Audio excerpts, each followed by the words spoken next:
Thank you. We're back. You know, our next guest comes from an acting family, too. She made a name for herself on General Hospital and, of course, in a great show called Joan of Arcadia.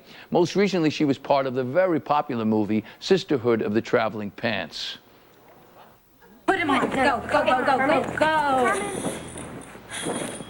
Ta-da! Tibby, you're a babe! Tibby, you look amazing. Turn around. Carmen, you look wonderful. You look good. They look great on you. Please buy them. You try them on them. In addition to acting, she's just released a book of poetry called Free Stallion. Please welcome Amber Tamblyn.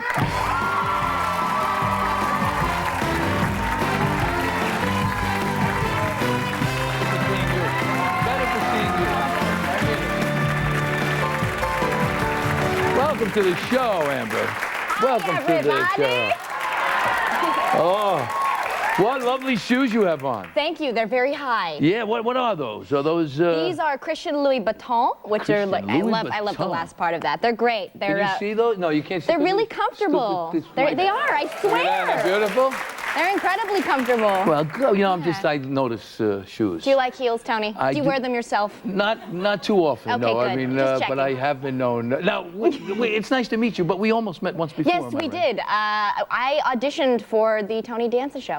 Right. Yeah. It was my daughter to play my daughter. Yes, that's right. And I think it probably did not happen because I wasn't on it and didn't work with you. That's just my guess. I have to tell you, you got lucky on that one. It lasted about 5 episodes, so you're lucky. But you would have been great, by the way. I would have been fun. I would have loved to have worked with you. Next time?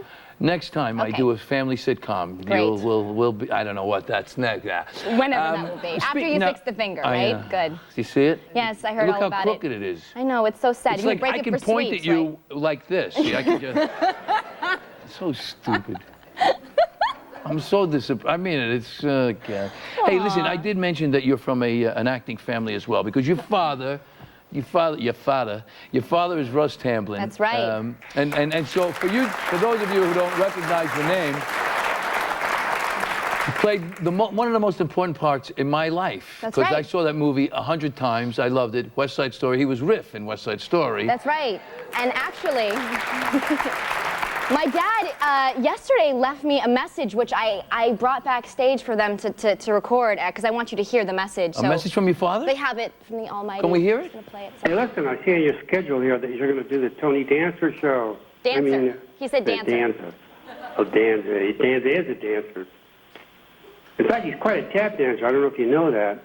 You tell him that your dad sends him a buck in the wing and a shuffle off the buffalo. Huh? He'll understand. Wait, here's the best part. You know, now that I think about it, he'd have made a great jet, wouldn't he? Huh? Yeah. And second thought, he's too good looking. He probably there would it is. That's from the dad. That's true. You know what? Oh. So, all right, so your father is a big thing in my life. But you know what else? Your godfather was in that show, was in the Tony Danza. Dean Stockwell. Right. Yeah, that's right. I don't know how we failed with Dean Stockwell.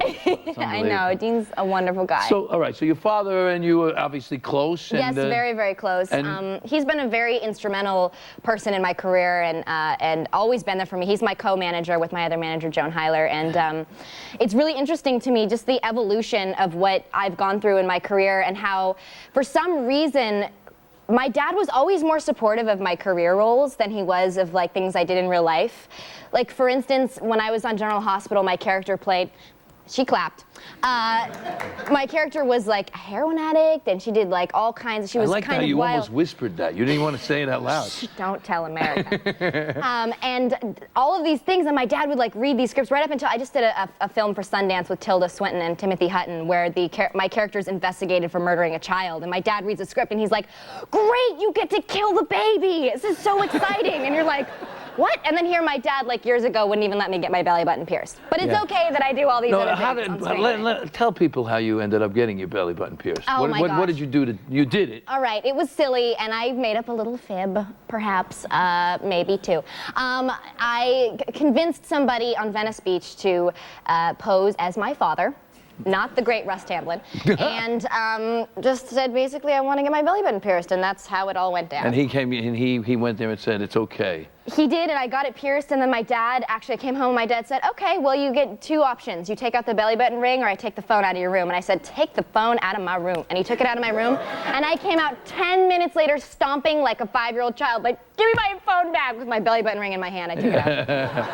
I thought I could last. It wasn't working. It wasn't happening. Really. He wasn't.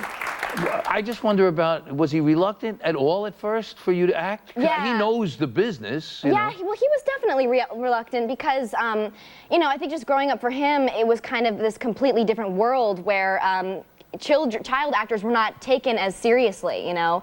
Whereas, it's hard to navigate the waters of acting when you're a child. Absolutely, anyway. yeah. My dad, his experiences were much different than my experiences, and I think he just wanted me, also I think he wanted me not to feel obligated to be like Russ Tamblyn's daughter, therefore I must go into the natural progression of acting, but that seemed to be what it was. Okay. Now, there's another thing that I heard about, and this is, I don't know if it's two-part, but are you having a feud with the Duff sisters? Yes, the feud. What is it? What is it about? You know, I said something to them, said something about them in New York Magazine, and as per usual, a misunderstanding is completely trickling down into something completely different. I'm not feuding with Hillary or Haley Duff. In fact, I was just invited to Hillary's birthday, which I was not able to go to. They're friends of mine, and I said a simple statement about how I felt about Joan of Arcadia, and it was misinterpreted by a tabloid magazine and turned into a feud. It's really interesting to me how a simple statement you make can be completely changed into something different